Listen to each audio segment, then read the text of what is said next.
Hola, soy Juan Bianco, anestesiólogo cardiovascular del Hospital Italiano de Buenos Aires y coordinador de la materia Anestesia Cardiovascular de la carrera de Médicos Especialistas en Anestesiología ARBA-UBA.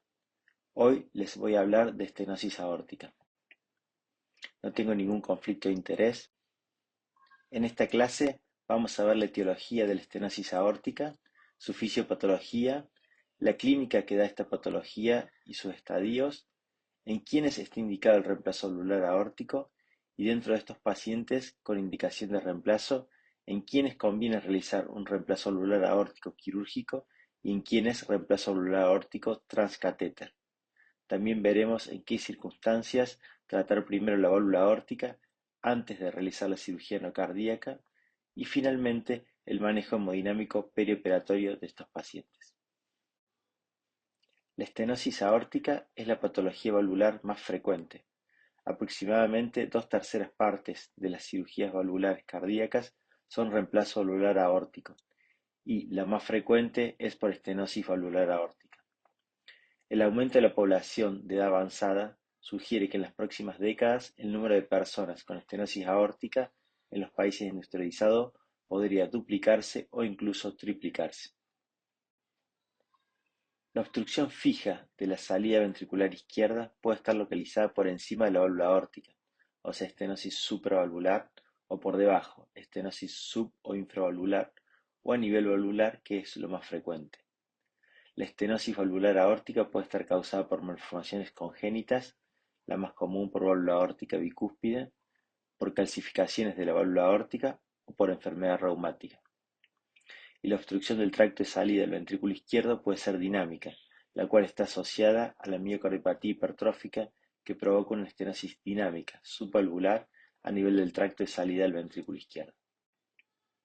En las próximas diapositivas vamos a focalizarnos en las causas de la estenosis valvular. Las malformaciones congénitas de la válvula aórtica pueden ser bicúspide, unicúspide o cuadricúspide. La más frecuente son las de la válvula aórtica bicúspide. El 1 o 2% de las personas en la población general tiene una válvula aórtica bicúspide congénita con un predominio masculino 3-1. La válvula aórtica bicúspide puede ser una anomalía aislada, que se da en el 50% de los casos, o puede asociarse a, por ejemplo, síndrome de Turner u otras anomalías congénitas como la coartación de la aorta o la hiperplasia cardíaca derecha. Y también se asocia a un aneurisma de aorta torácica. Las válvulas unicúspides producen por lo general una obstrucción grave en la lactancia y son las malformaciones más frecuentes observadas en la estenosis aórtica valvular mortal en menores de un año. Y extremadamente raras son las válvulas aórticas con 4 cúspides. Otra causa de estenosis valvular aórtica es la enfermedad reumática.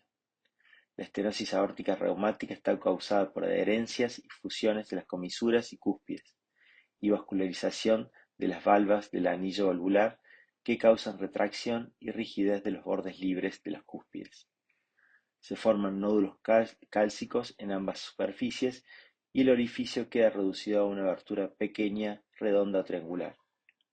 Todos los pacientes con estenosis aórtica reumática tienen afectada la válvula mitral. Ha bajado la incidencia en países industrializados porque ha bajado la fiebre reumática, pero sigue siendo un problema a nivel mundial. La etiología más frecuente de la estenosis valvular aórtica en el adulto es la calcificación de dicha válvula, apareciendo los síntomas a más temprana edad cuando la calcificación se produce en una válvula bicúspide, que cuando se produce en una válvula aórtica nativa de 3 valvas, que generalmente se hace evidente luego de los 70 años. La estenosis aórtica calcificada es la consecuencia de procesos biológicos activos en el inicio y en el avance de la valvulopatía aórtica calcificada. Los factores de riesgos son similares a la arteriosclerosis. La alteración endotelial con inflamación, representada en la línea azul discontinua, y la infiltración lipídica son elementos claves en el inicio de la enfermedad. El primer estadio de la enfermedad es la esclerosis valvular aórtica. La enfermedad progresiva de las valvas se produce entre el 10 y el 15% de los pacientes con estenosis aórtica. Cuando se activan estos mecanismos de enfermedad, la calcificación de las valvas provoca una estenosis aórtica severa en casi todos los pacientes. En la fase avanzada, el cambio tisular predominante es la calcificación tisular, representada con la línea roja, que produce obstrucción valvular. Ahora vamos a ver las patologías de obstrucción que no tienen origen en la válvula aórtica en sí, como las obstrucciones supra e infravalvulares y la obstrucción dinámica del tracto de salida del ventrículo izquierdo. Las obstrucciones supravalvulares son poco frecuentes y están asociadas a patologías congénitas como el síndrome de Williams. La estenosis fija infravalvular se puede dar por membranas subaórticas, como lo pueden ver en la imagen del ecocardiograma, en donde la flecha señala la membrana subaórtica que ocasionaba la obstrucción significativa a nivel subvalvular. También la estenosis subvalvular puede ser causada por una membrana fibromuscular, como se puede ver en la imagen de eco transesofágico a nivel del tracto de salida del ventrículo izquierdo, como le indica la flecha. Otra causa de estenosis subvalvular es la obstrucción dinámica del tracto de salida del ventrículo izquierdo, también llamada SAN, de Systolic Anterior Motion o movimiento anterior de la mitral. En esta patología, la válvula anterior de la mitral es succionada hacia el tracto de salida del ventrículo izquierdo en sístole por efecto Venturi en pacientes con condiciones fisiopatológicas que favorecen esta obstrucción, las cuales vamos a ver más adelante. Como ven en este ecocardiograma transesofágico del tracto de salida del ventrículo izquierdo, la válvula anterior de la mitral es traccionada hacia el septum interventricular hipertrófico, causando obstrucción del tracto de salida y provocando a su vez insuficiencia mitral.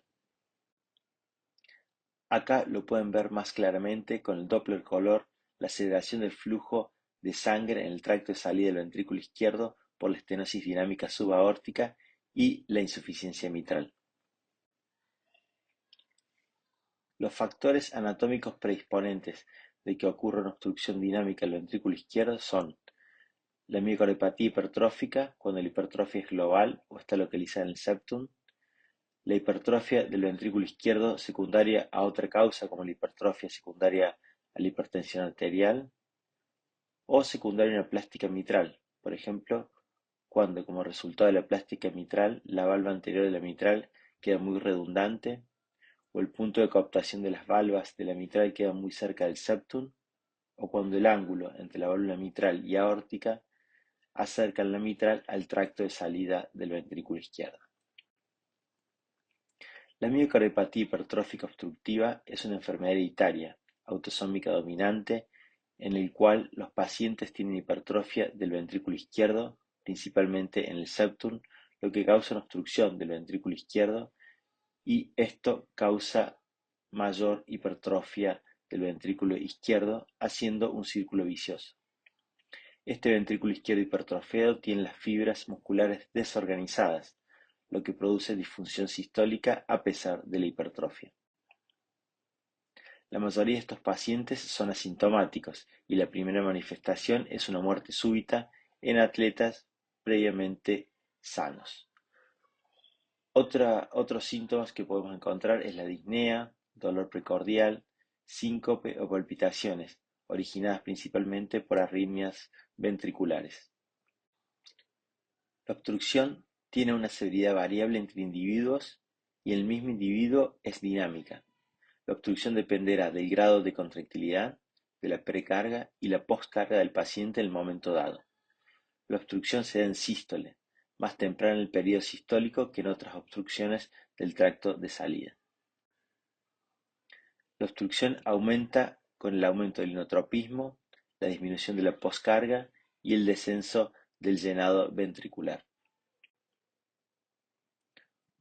Por lo que, para que disminuya la obstrucción del tracto de salida y aumente el volumen sistólico eyectado, y por lo tanto la función sistólica eyectiva, hay que disminuir el inotropismo, por ejemplo con beta bloqueantes, aumentar la poscarga con alfa-1 agonistas como la fenilefrina y aumentar la precarga, dándole volumen al paciente.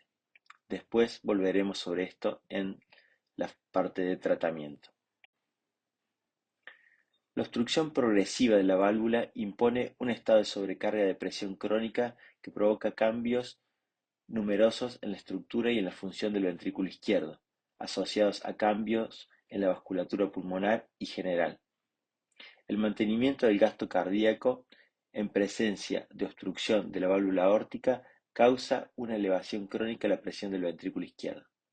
La respuesta habitual es un remodelado hipertrófico ventricular caracterizado por hipertrofia de los miocitos y engrosamiento de la pared. En pacientes con estenosis aórtica, el ventrículo izquierdo hipertrofiado, la elevación de la presión sistólica y la prolongación de la eyección aumentan el consumo miocárdico de oxígeno. Al mismo tiempo, el aumento de la presión telediastólica del ventrículo izquierdo, la disminución de la densidad capilar miocárdica y el acortamiento de la diástole disminuyen el gradiente de presión de perfusión coronaria y el flujo sanguíneo miocárdico. Todas estas alteraciones producen un desequilibrio entre el aporte y la demanda miocárdica de oxígeno que provoca isquemia. El remodelado hipertrófico deteriora también la relajación miocárdica diastólica y aumenta la rigidez, provocando también elevación de las presiones telediastólicas del ventrículo izquierdo. La contracción auricular tiene un papel importante en el llenado del ventrículo izquierdo en la estenosis aórtica. La pérdida de la contracción auricular vigorosa y sincronizada, como sucede en la fibrilación auricular o en la disociación aurículo-ventricular, puede causar un deterioro clínico rápido en los pacientes con estenosis aórtica severa. La función del ventrículo izquierdo, representada por la fracción de eyección del ventrículo izquierdo, se mantiene por lo general hasta una fase avanzada de la enfermedad en la mayoría de los pacientes con estenosis aórtica. Antes de que disminuya la fracción de eyección, puede detectarse una disfunción sistólica menos llamativa, como disminución de la deformación sistólica longitudinal detectada por strain o speckle tracking, que son modalidades más avanzadas de ecocardiograma, que se asocian a peores resultados en pacientes con estenosis aórtica severa. El ventrículo izquierdo hipertrofiado y con sobrecarga de presión transmite el incremento de presión a la vasculatura pulmonar, lo que provoca hipertensión pulmonar en muchos pacientes con estenosis aórtica. También es importante saber que ante un aumento de la poscarga, como la estenosis valvular aórtica, al principio produce hipertrofia celular, luego fibrosis difusa que se puede revertir con un reemplazo valvular aórtico. Posteriormente, si no se realiza este reemplazo valvular aórtico y esta estenosis persiste por desbalance entre la oferta y demanda de oxígeno, sobrecarga mecánica, infiltración fibroblástica y expansión de la matriz extracelular, se produce muerte del miocito y una fibrosis por sustitución. Esta ya no se revierte con un reemplazo valvular aórtico en este momento y lleva a una insuficiencia cardíaca, aumentando la mortalidad. Este gráfico de la historia natural de la estenosis de la válvula aórtica calcificada ilustra el espectro de la enfermedad desde el paciente en riesgo hasta el paciente con estenosis aórtica severa sintomática en etapa terminal. Una vez que se detecta la esclerosis aórtica, existe un mayor riesgo de eventos cardiovasculares, como lo muestra la desviación de la curva de supervivencia, representada por la línea morada, respecto a la supervivencia esperada sin eventos, representada por la línea celeste.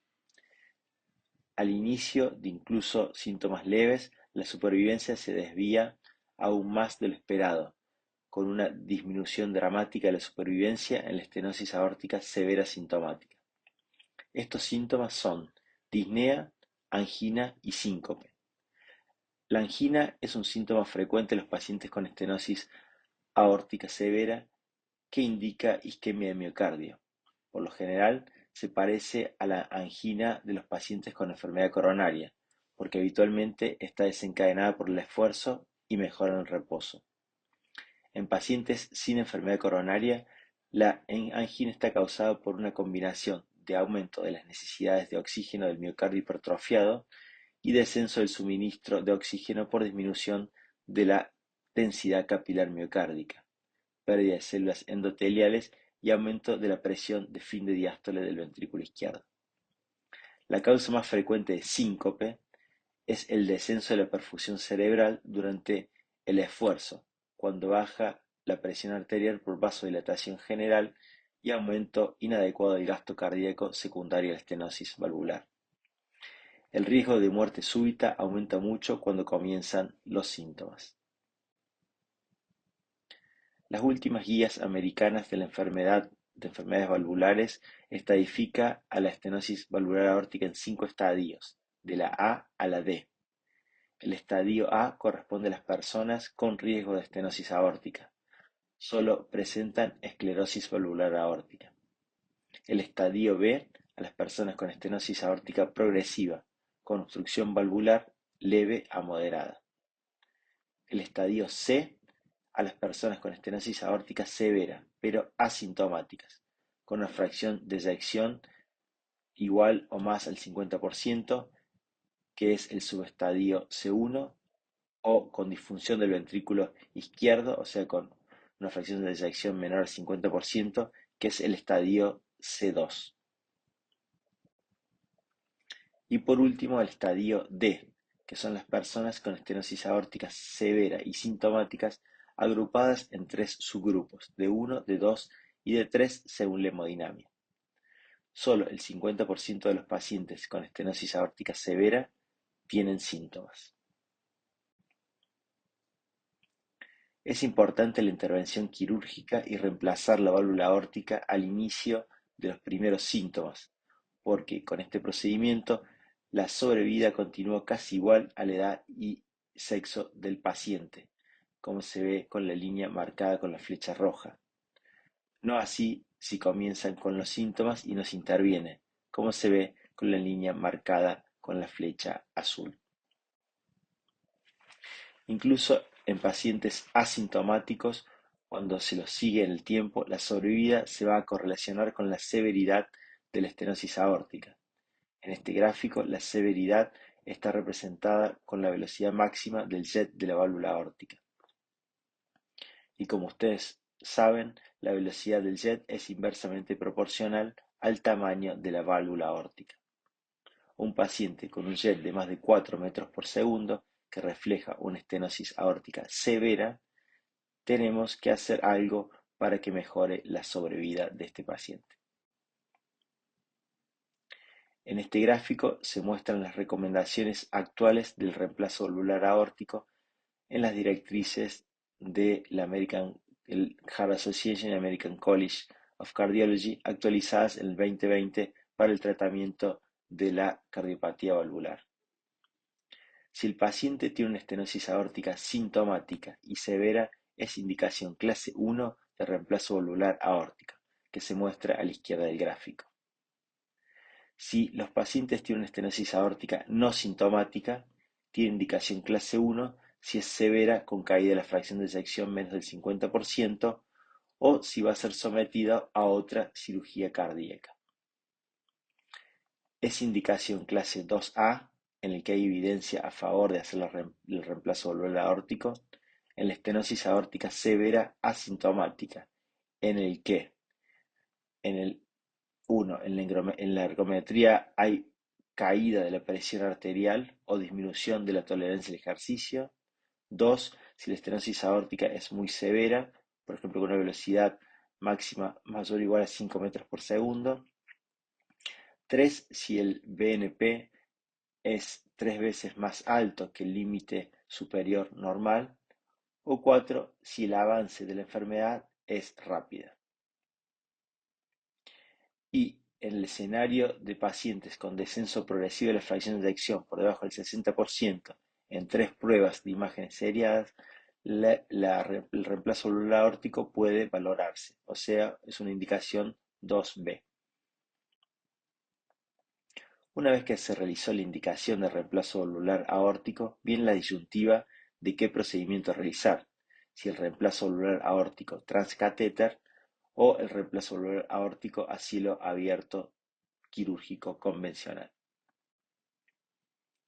Hay factores que favorecen el reemplazo valvular aórtico convencional como lo ven a la izquierda del gráfico, y otros factores que inclinan la balanza a realizar el procedimiento transcatéter, o sea, una TAVI, que lo vemos a la derecha del gráfico.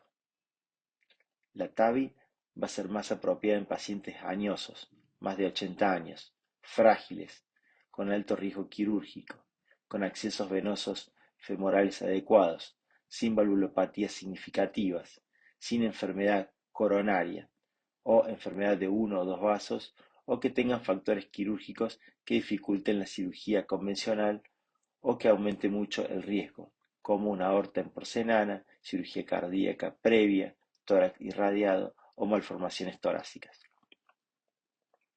Y favorecen a realizar una cirugía convencional a cielo abierto pacientes de menos de 65 años, de bajo riesgo o con otras patologías que requieren cirugía cardíaca convencional, como una endocarditis valvular activa o enfermedad coronaria de tres vasos o del tronco coronario izquierdo, o una cirugía aórtica o hipertrofia septal quirúrgica concomitantes. Y después están los grises del medio, en el cual la decisión la toma un equipo, el Heart Team, integrado generalmente por cardiólogos, cirujanos cardiovasculares, geriatras y anestesiólogos cardiovasculares, que toman la decisión de realizar o el reemplazo valvular aórtico quirúrgico convencional o el reemplazo valvular aórtico transcatéter, o sea, una TAVI. En relación a los pacientes que presentan estenosis aórtica severa y tienen que someterse a una cirugía no cardíaca electiva, se le debe realizar, además del examen clínico, un electrocardiograma, biomarcadores basales, por el aumento del riesgo de isquemia de miocardio e insuficiencia cardíaca perioperatoria, y un ecocardiograma. Asimismo, optimizar el paciente con tratamiento médico que viene recibiendo y considerar reemplazar la válvula aórtica antes de la cirugía no cardíaca, con decisión multidisciplinaria y siguiendo las recomendaciones que vamos a ver en las diapositivas siguientes. El reemplazo de la válvula aórtica ha sido asociado con una reducción de la morbilidad y mortalidad intrahospitalaria y a los 30 días entre pacientes con estenosis aórticas que se someten a cirugías no cardíacas de riesgo intermedio o alto. Sin embargo, la decisión sobre el momento de la sustitución de la válvula aórtica en relación a la cirugía no cardíaca debe ser evaluada según el perfil de riesgo inicial y el riesgo asociado a la cirugía no cardíaca. En pacientes con estenosis aórtica severa, sintomática, en quien la cirugía no cardíaca puede postergarse, se recomienda intervenir la válvula aórtica, ya sea con reemplazo valvular aórtico quirúrgico o transcatéter, antes de la cirugía no cardíaca. En pacientes que requieren cirugía no cardíaca con relativa urgencia, la TAVI es una opción razonable. En pacientes con estenosis aórtica severa asintomática que se someterán a cirugía no cardíaca de alto riesgo, el reemplazo valvular aórtico debe ser considerado por el Heart Team. Si el paciente tiene riesgo bajo para el reemplazo valvular aórtico, la cirugía no cardíaca puede esperar, debe someterse al reemplazo valvular aórtico. Si tiene alto riesgo para el reemplazo valvular aórtico, considerar una valvuloplastia. En pacientes con estenosis aórtica severa sintomática que necesitan cirugía no cardíaca urgente y en quien la TAVI o el reemplazo valvular aórtico quirúrgico no son factibles, se puede considerar la valvuloplastia aórtica con balón antes de realizar la cirugía no cardíaca como puente hacia la reparación definitiva de la válvula aórtica. El manejo perioperatorio del anestesiólogo es muy importante, ya que estos pacientes pueden presentar inestabilidad hemodinámica con aumento de la morbimortalidad. Y si bien hay drogas que quizás sean de preferencia para utilizar, lo más importante son los objetivos hemodinámicos. Uno de los objetivos es evitar la bradicardia, pero principalmente evitar la taquicardia que va a aumentar el consumo de oxígeno en el miocardio y va a disminuir el tiempo diastólico, que es donde se irriga el ventrículo izquierdo, y que ante un ventrículo hipertrofiado con disfunción diastólica necesita el tiempo suficiente para un buen llenado. Asimismo, es importante mantener el ritmo sinusal, ya que la patada auricular puede aportarte un 40% del llenado ventricular en un ventrículo izquierdo hipertrofiado. Evitar la hipotensión y ser muy agresivo en el tratamiento si esto ocurre, porque un ventrículo hipertrofiado con presiones de fin de diástole del ventrículo izquierdo elevadas tiene una tendencia a sufrir isquemia principalmente a nivel subendocárdica. Y como es un ventrículo rígido con disfunción diastólica, es importante mantener un adecuado volumen intravascular para tener una buena precarga que después se va a ver reflejado en el volumen sistólico que eyecta ese ventrículo izquierdo.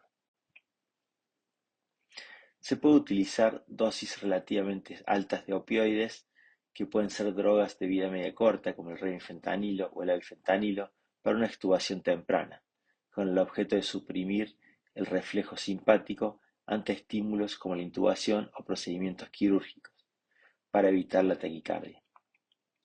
Y como les decía, en los objetivos hemodinámicos hay que evitar la hipotensión y si ocurre tratarla inmediatamente con un alfa-1 agonista, como la fenilefrina o la noradrenalina, y también tratar el problema que causa la hipotensión.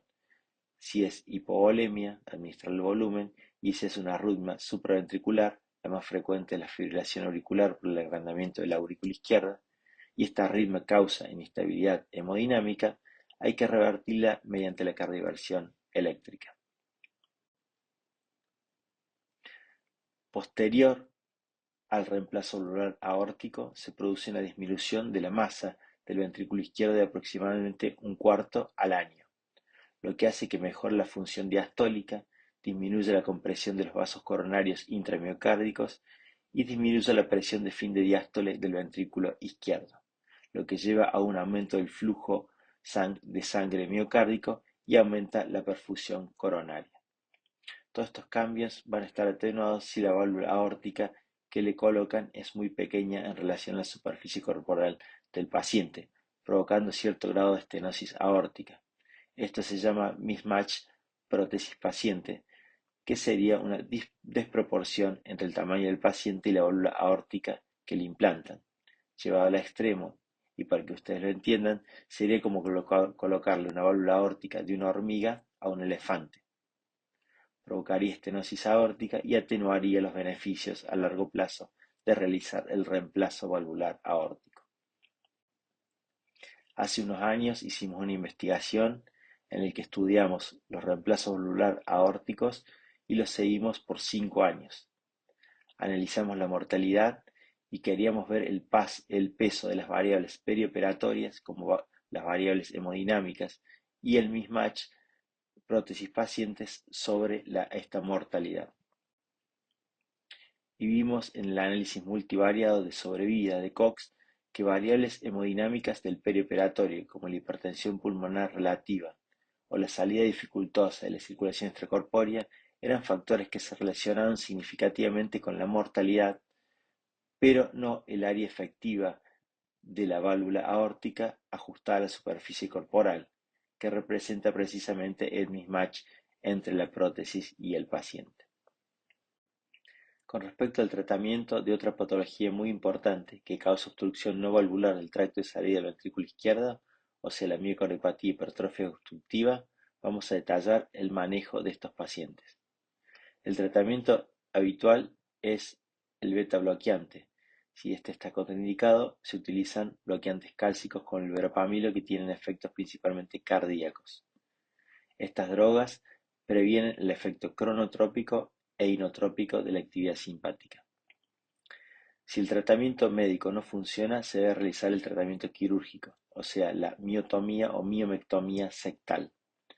Esta cirugía aislada tiene una mortalidad aproximadamente del 2% y tiene complicaciones como el bloqueo cardíaco y aproximadamente más de un tercio de los pacientes queda con algún grado de insuficiencia aórtico, pero la mayoría son clínicamente no significativos. Otras opciones son la ablación septal con etanol en hemodinamia o el marcapasos bicameral. En relación al manejo perioperatorio, a estos pacientes se les debe hacer una premedicación para disminuir la ansiedad y por lo tanto la actividad simpática. Nunca suspender los beta bloqueantes o bloqueantes cálcicos, mantener una buena precarga, evitar el aumento de la frecuencia cardíaca y la contractilidad. Estos pacientes tienen la aurícula izquierda dilatada, por lo que tienen aumentado el riesgo de arritmias, generalmente supraventriculares, por lo que pierden la pata auricular, que en estos pacientes puede significar, como ya dije, hasta el 40% del llenado del ventrículo izquierdo que está rígido. Por lo que el tratamiento debe ser agresivo y si causa inestabilidad hemodinámica, se debe realizar la cardioversión eléctrica. Están contraindicados los inotrópicos, especialmente los beta-agonistas, porque provocan o empeoran la obstrucción del tracto de salida del ventrículo izquierdo. Una contraindicación relativa es la anestesia regional central, por la vasodilatación que provoca. Si un paciente tiene que realizar anestesia regional especialmente, hay que precargarlo bien previamente, usar fenilefrina desde el comienzo y tratar de usar anestésicos locales en administración lenta por catéter, no con un único bolo. Ante la hipotensión por obstrucción del tracto de salida del ventrículo izquierdo, idealmente viéndolo en el ecocardiograma y haciendo el diagnóstico a través de este, el tratamiento es aumentar la precarga, o sea, pasarle volumen, fenilefrina y en muchos casos, si está aumentado el inotropismo, hay que hacerle beta bloqueantes. Recientemente la Sociedad de Cardiología Europea publicó unas recomendaciones para cirugías no cardíacas. Con respecto a la miocardiopatía hipertrófica obstructiva, las guías indican realizar un ecocardiograma preoperatorio para determinar el grado de hipertrofia, la obstrucción y la función diastólica. Recomienda evitar el ayuno prolongado preoperatorio y la deshidratación para mantener el volumen sistólico y reducir el riesgo de aumento de la obstrucción. Evitar agentes anestésicos vasodilatadores y mantener un equilibrio de fluidos neutro durante el periodo perioperatorio. La frecuencia cardíaca debe mantenerse baja, alrededor de 60 latidos por minuto, y se debe evitar la fibrilación auricular que descompensa hemodinámicamente a los pacientes. Los medicamentos crónicos utilizados para tratar la obstrucción del tracto de salida del ventrículo izquierdo deben mantenerse durante la cirugía no cardíaca.